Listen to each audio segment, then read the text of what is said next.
عمران خان کا یہ پیغام جتنا اہم ہے اتنی ہی اس کے اوپر کم ڈسکشن ہو رہی ہے. یہ پیغام اس لیے بھی امپورٹنٹ ہے کیونکہ ان کی رہائی کا راستہ کہیں نہ کہیں اس پیغام سے لنک کر رہا ہے. یہ بہت بڑی سٹیٹمنٹ ہے اس آدمی کی جو 200 دنوں کے قریب ہو گئے جیل میں ہے, اور وہ انتقام کی نہیں, وہ فتح مکہ کی مثال دے رہا ہے. انہوں نے کل یہ بات کی ہے جیل کی کال کوٹڑی سے, اڈیالہ سے.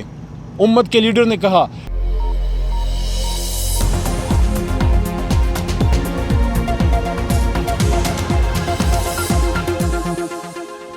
بسم اللہ الرحمن الرحیم. السلام علیکم. پاکستان اور دنیا بھر میں دیکھنے اور سننے والوں کو عبد القادر کا سلام. عمران خان ان دنوں جیل سے بہت سارے پیغامات اپنے پارٹی کے ذمہ داران کے ذریعے آپ لوگوں تک پہنچا رہے ہیں, جسے میڈیا بھی نشر کر رہا ہے, سوشل میڈیا کے اوپر بھی آ رہے ہیں, اور بھی بہت سارے طریقے ہیں. لیکن ایک پیغام ایسا ہے جو سب سے امپورٹنٹ ہے لیکن اس کے اوپر بہت کم ڈسکشن ہو رہی ہے. علی محمد خان نے عمران خان سے ملاقات کی, اس کے بعد انہوں نے ٹویٹ میں بھی بتایا, کل پریس کانفرنس کر کے بھی بتایا, بٹ سٹل یہ میڈیا کے اوپر اور سوشل میڈیا کے اوپر اتنا زیادہ ہائی لائٹ نہیں ہو رہا. یہ پیغام اس لیے میں اہم سمجھتا ہوں کیونکہ یہ ان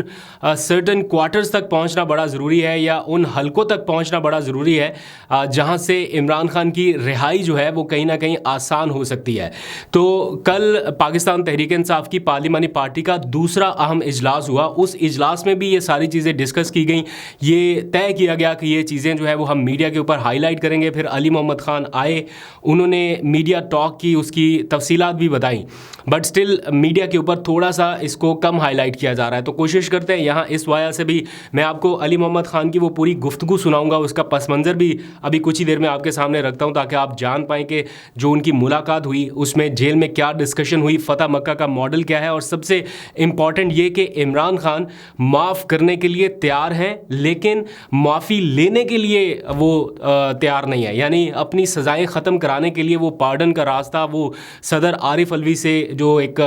سزا ختم کرانے کی جو اپیل ہوتی ہے, درخواست ہوتی ہے, جسے عرف عام میں رحم کی اپیل کہا جاتا ہے, اس کے لیے تیار نہیں ہے. مطلب اپنی سزائیں وہ قانونی طریقے سے لڑنا چاہتے ہیں, لڑ کے معاف کرانا چاہتے ہیں, یا ختم کرانا چاہتے ہیں, کالعدم کرانا چاہتے ہیں, بٹ کوئی رحم کی اپیل یا کوئی شارٹ کٹ راستہ یا صدر ان کی سزائیں ختم کر دے, یہ والا آپشن انہوں نے مسترد کر دیا. لیکن اپنے ساتھ جو کچھ بھی ہوا, اور اگر کسی نے کوئی زیادتی کر دی, تو اس معاملے پہ وہ یہ کہہ رہے ہیں کہ وہ انتقام نہیں استحکام کی سیاست کرنا چاہتے ہیں, اور فتح مکہ کے ماڈل کے اوپر آ کے وہ سب کچھ بھلانے کے لیے تیار ہیں. انہوں نے بلکہ اپنی ایک پریس کانفرنس میں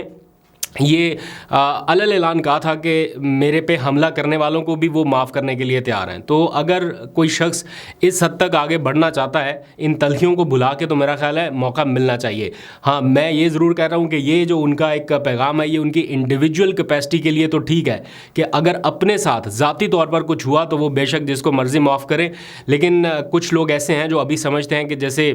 کچھ لوگوں کی سارے ایپیسوڈ میں حالیہ جو کچھ بھی ہوا وہ اس دنیا سے ہی چلے گئے, ان کے لواحقین کے لیے انصاف, ان کے اہل خانہ کے لیے کس نے بات کرنی ہے. تو یہ کچھ چیزیں ہیں, لیکن the matter of fact is this, جو مین امپورٹنٹ ہائی لائٹ ہے, انتقام نہیں استحکام کی سیاست کرنا چاہتے ہیں. کیا ایگزیکٹ بات چیت ہے وہ میں آپ کو بتا دیتا ہوں, بٹ 3 مطالبات ہیں عمران خان اس وقت جو سوچ رہے ہیں, جو پاکستان تحریک انصاف جس کے گرد ریوالو کر رہی ہے, وہ بھی میں جلدی سے آپ کے سامنے رکھ دیتا ہوں. پہلا یہ ہے, وہ یہ چاہتے ہیں کہ ساڈا حق ایتھے رکھ, یعنی ہمارا جو حق ہے, جو مینڈیٹ چھینا گیا, وہ ہمیں واپس دیا جائے, بات پھر آگے بڑھائی جائے. دوسرا وہ یہ چاہتے ہیں کہ جو مخصوص نشستیں ہیں وہ ان کے پاس واپس آ جائیں, اور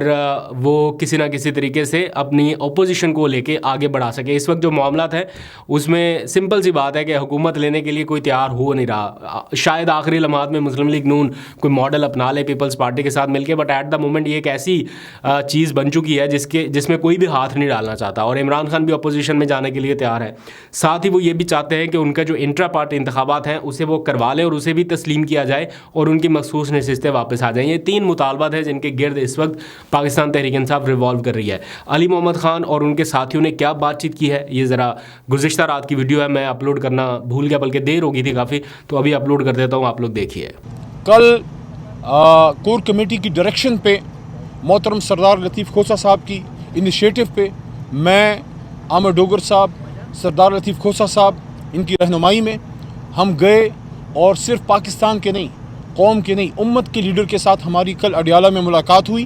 اور میں اس کے جذبے کو سلام پیش کرتا ہوں کہ اس نے جو بات کی, عمران خان صاحب نے وہی بات کی جو گرفتاری سے پہلے جب میں نے ان کو بتایا, انہوں نے کہا بالکل, جب رمضان میں زمان پارک میں عمران خان صاحب نے یہ بات کی تھی جب ان سے پوچھا گیا آپ ہی کے ایک بھائی کی طرف سے کہ جیت کے بعد آپ کیا کریں گے, کیا انتقام کی طرف جائیں گے, کیا بدلے لیں گے؟ خان صاحب نے مسکرا کے اس وقت بات کی تھی اور کل بھی مسکرا کے کی کہ نہیں, ہم فتح مکہ ماڈل پہ جائیں گے, ہم فتح مکہ ماڈل کی, ہم فتح مکہ کی مثال قائم کریں گے. ہم ان ہستیوں کے پیروں کی خاک ہیں لیکن ہم ان کے نقش قدم پہ جائیں گے. اور حضور صلی اللہ علیہ وآلہ وسلم اور صحابہ کرام اور اہل بیت نے جو مثالیں قائم کی وہ ہمارے لیے مشعل راہ ہیں. اور ساتھ میں خان صاحب نے ایک سٹیپ آگے جا کے یہ بات کی کہ ہمیں تو چھوڑیں, غیر مسلموں نے بھی حضور صلی اللہ علیہ وسلم کے ان کے نقش قدم پہ چل کے اپنے آپ کو بہتر کیا, اور مثال دی نیلسن منڈیلا کی. اور انہوں نے کل یہ بات کی ہے جیل کی کال کوٹڑی سے, اڈیالہ سے, امت کے لیڈر نے کہا کہ جس طرح نیلسن منڈیلا نے ٹروتھ اینڈ ریکنسیلیشن کمیشن قائم کر کے سچائی کی طاقت سے ساؤتھ افریقہ کو ظلم سے نکال کے, اندھیروں سے نکال کے روشنی کی طرف وہ آدمی لے گیا, تو ہم انشاءاللہ اس لاہ عمل پہ جائیں گے, ہم ملک کو آگے لے کے جائیں گے. سیاسی انتقام نہیں, سیاسی استحکام کی طرف ملک کو لے کے جائیں گے. نمبر 1, یہ بہت بڑی سٹیٹمنٹ ہے اس آدمی کی جو 200 دنوں کے قریب ہو گئے جیل میں ہے, اور وہ انتقام کی نہیں, وہ فتح مکہ کی مثال دے رہا ہے. دوسری بات کہ اب جب کہ ان کی طرف سے حکومتی سرکل سے یہ بات سامنے آ گئی ہے کہ کمشنر راولپنڈی بہت بڑی پوسٹ ہے, اور انہوں نے کہہ دیا ہے کہ دھاندلی ہوئی ہے اور کھل کے ہوئی ہے, اور تحریک انصاف کا مینڈیٹ کسی اور کو دے دیا گیا ہے. پارلیمنٹری پارٹی کی پہلی ڈیمانڈ پورے ملک کی, اور اس وقت پاکستان تحریک انصاف کے بے شمار لاکھوں کارکنان جو آج ملک میں پرامن نکلے ہیں, انہوں نے بھی یہ ڈیمانڈ کی ہے کہ ساڈا حق ایتھے رکھ, ہمارا مینڈیٹ ہمیں واپس کریں. اس ملک کو ہم نے پرامن طور سے چلانا ہے. ہمارے 93 سیٹیں نہیں ہیں بلکہ ہماری کم از کم 160 سے بھی زیادہ سیٹیں بنتی ہیں. سمپل کیلکولیشن کرنی ہے, اگر آپ سے نہیں ہوتی, چھٹی جماعت کے طالب علم کسی بچی کو بٹھا دیں, کیلکولیٹر پکڑا دیں, آپ کو رزلٹ بنا کے دے دے گا. نیت صاف ہونی چاہیے, پہلی بات. نمبر 3 جو انہوں نے بات کی وہ یہ ہے کہ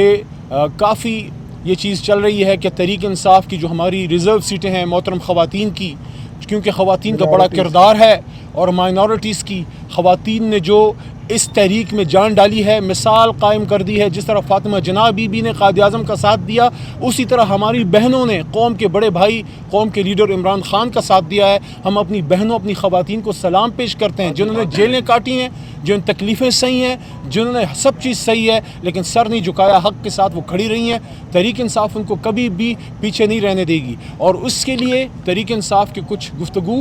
کچھ جماعتوں سے چل رہی تھی, اس پہ کل عمران خان صاحب نے واضح ہدایت دی ہے کہ کن کن جماعتوں کے ساتھ آپ بیٹھ کے بات کریں, اور جس سے بات ہوتی ہے اس کے بعد اس جماعت میں عارضی طور پہ شامل ہو کے اپنی سیٹیں ریکور ہوں, اور اس کے بعد انشاءاللہ تحریک انصاف ہے, تھی اور رہے گی اللہ کے حکم سے. انہوں نے پھر تیسری بات اہم یہ کی کہ آپ جا کے انٹرا پارٹی الیکشن فوری کروائیں, جس کے سلسلے میں کل محترم بیرسٹر گوہر صاحب اور ہمارے چیف الیکشن کمشنر رؤوف حسن صاحب, ان تک عمران خان صاحب کا یہ پیغام پہنچا دیا گیا. سردار لطیف کھوسہ صاحب نے وہاں عمران خان صاحب کو اس سلسلے میں اپنے مفید مشورے دیے اور بتایا کہ حالانکہ ہمارا الیکشن پچھلا بھی صحیح تھا, لیکن اس کے باوجود جو کچھ چیزیں بتائی ہیں الیکشن کمیشن نے جو ہم سمجھتے ہیں کہ ہم نے پوری کی تھیں لیکن الیکشن کمیشن کی رائے میں نہیں ہے, تو وہ سقم نکال کے ہم فوری نئے الیکشن کی طرف بھی جائیں گے. خان صاحب نے ڈائریکشن دی ہے اور وہ جلد سے جلد وہ الیکشن بھی ہو جائے گا. اور آخری بات, عمران خان صاحب نے ایک بار پھر اس عزم کا اظہار کیا ہے کہ چاہے جتنے بھی کیس کریں, چاہے جو کچھ بھی کریں, یہ جیل مجھے نہیں جھکا سکتی, کیونکہ میں قوم کے لیے کھڑا ہوں. اور قوم کی طرف سے میسج 8 فروری کو آ گیا کہ عمران خان آپ کھڑے ہیں تو قوم بھی کھڑی ہے. میں اس کے بعد اپنے بڑے بھائی اور محترم سردار لطیف کھوسہ صاحب جو اب MNA بھی ہیں, خان صاحب کو انہوں نے بڑا زبردست جیسچر پیش کیا, اور سردار صاحب نے ان کو کہا کہ خان صاحب میرے پاس جو سیٹ ہے, جو میں جس سیٹ سے MNA ہوں لاہور سے, وہ آپ کی امانت ہے, آپ جلد سے جلد انشاءاللہ باہر نکلیں گے اور اسی سیٹ سے لڑیں گے. تو خان صاحب نے مسکرا کے کہا کہ نہیں, وہ آپ کے پاس ہے, آپ کو مبارک ہو, میں انشاءاللہ میاں والی سے آؤں گا. تو میں سردار صاحب سے درخواست کروں گا کہ آگے چند باتیں وہ کر کے اس کے بعد عامر ڈوگر بھائی آخر میں بات کریں گے. بسم اللہ الرحمن الرحیم. آج میں سمجھتا ہوں جو کمشنر نے جو انکشافات کیے ہیں اور جو انہوں نے اپنی ضمیر کی آواز پر لبیک کہتے ہوئے جو باتیں کی ہیں, وہ ایک ایسا آپ کے سامنے بڑا واضح طور پر پاکستان تحریک انصاف کا اور عمران خان کے موقف کی واضح عکاسی کرتے ہوئے وہ مہر اس پہ ثبت ہو گئی کہ ہم جو کچھ کہہ رہے تھے روز اول سے وہی ہوا. اور فارم 45 تک تو معاملات چلے اور اس کے بعد آپ نے دیکھا جس طریقے سے یہ سارے ملک میں جو ہے بند کر دیے گئے. نہ فون تھا، نہ انٹرنیٹ تھا، نہ کوئی ایسا واٹس ایپ تھا. اور وہ بند کرنے کے بعد جس طرح سے پھر ریٹرننگ آفیسرز کے یلغار کیا گیا اور جس طرح سے فارم 47 کو تبدیل کیا گیا اور جس طرح سے جیتے ہوئے جو لاکھوں کی تعداد میں یہاں کمشنر صاحب نے کہا 70,000 سے جیتے ہوئے جو تھے ان کو بھی ان کی فتح کو شکست میں جس طرح سے تبدیل کیا گیا. اور پھر جس طرح سے انہوں نے معافی مانگی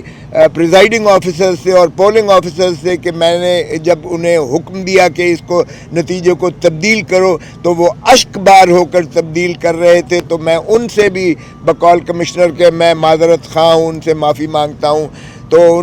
اس نے یہ بھی کہا کہ میں نے قوم کی جو ہے میں نے ملک کی پیٹھ میں جو ہے خنجر مارا ہے اور مجھے سزا دی جائے اور چوک پر مجھے لٹکایا جائے. تو میں سمجھتا ہوں یہ اگر کاش کے باقی اور انہوں نے باقی بیوروکریٹس کو بھی کہا کہ آپ بھی سامنے آئیں اور اپنا جو ہے کنفیشن کریں اور بتائیں کہ اگر آپ نے ملک اور قوم کے ساتھ زیادتی کی ہے تو اپنی عاقبت سنواریں اور آ کر کنفیشن کریں. تو یہی بات جو ہے واضح طور پر آ گئی سامنے کہ یہ مینڈیٹ چرایا گیا ہے. پہلے تو ماشاءاللہ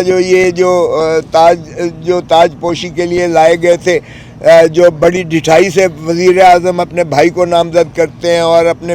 بیٹی کو جو ہے وزیر اعلیٰ نامزد کرتے ہیں، اور بقول خواجہ آصف کے جو انہوں نے اسمبلی میں کہا تھا کہ کوئی شرم ہوتی ہے، کوئی حیا ہوتی ہے. تو میں سمجھتا ہوں یہ انہی کے لیے مصداق یہ الفاظ آتے ہیں کہ آپ نے مینڈیٹ بھی چرانا شروع کر دیا. پہلے تو دھرتی ماں کو آپ نے لوٹا اور اس کو جو ہے منی لانڈرنگ کی اور پاک لین کے جو ہے بلیٹس بنائے، ہائیڈ پارک بنایا اور دنیا جہان کی آف شور جعلی کمپنیاں بنا کر، اور آپ نے دھرتی ماں کو اس طرح کنگال کر کے بھکاری بنا کر جو ہے 3 نسلیں آپ نے IMF کے آگے گروی رکھ دی. لیکن اب آپ نے مینڈیٹ چرانا بھی شروع کر دیا اور چوتھی مرتبہ. تو یہ قوم اب اس کو بالکل برداشت نہیں کرتی. میں آج کی جو انہوں نے ایڈمنسٹریٹو جو ٹریننگ کی گئی ہے ہمارے جو کارکنوں کو، ہمارے جو ہے کینڈیڈیٹ کو بھی، ہمارے سلمان راجہ کو جو گرفتار کیا گیا لاہور، میں اس کی شدید مذمت کرتا ہوں. ایک پرامن احتجاج جو آئینی حق ہے ہمارا، اس کو بھی انہوں نے روکنے کی کوشش کی اور جس طرح سے تشدد کیا گیا اس کی ہم پرزور مذمت کرتے ہیں. اور میں سمجھتا ہوں کہ اس طرح سے اگر ہتھ کنڈے کیے گئے تو اور زیادہ دھرتی ماں کو نقصان ہوگا. تو ہمارا تو جو خان صاحب نے کہہ دیا کہ مینڈیٹ ہمارا واپس کرو تاکہ ہم جو ہے اس ریاست کو آگے چلا کر جو ہے اس کو عظمتوں پر لے کر جائیں اور جو ریاست مدینہ ہے اسی کی مصداق چلتے ہوئے پاکستان کو ترقیوں کی راہوں پر گامزن کریں. اور ٹروتھ اینڈ ریکنسیلیشن کمیشن بھی آپ بنا لیجئے گا تاکہ آپ کو یہ بھی اندازہ ہو جائے کہ 9 مئی کا جو تھا وہ آرکیسٹرڈ تھا صرف ایک پارٹی کو ختم کرنے. اور محترم عمران خان صاحب کو جو ہے وہ لنڈن پلان کے تحت جو ہے ان کو وزارت عظمیٰ سے ہٹانے کے لیے اور ان کو جو ہے پارٹی کو تتر بتر کرنے کے لیے جس انداز سے یہ یلغار مچائی گئی اب وہ بھی عوام نے مسترد کر دیا.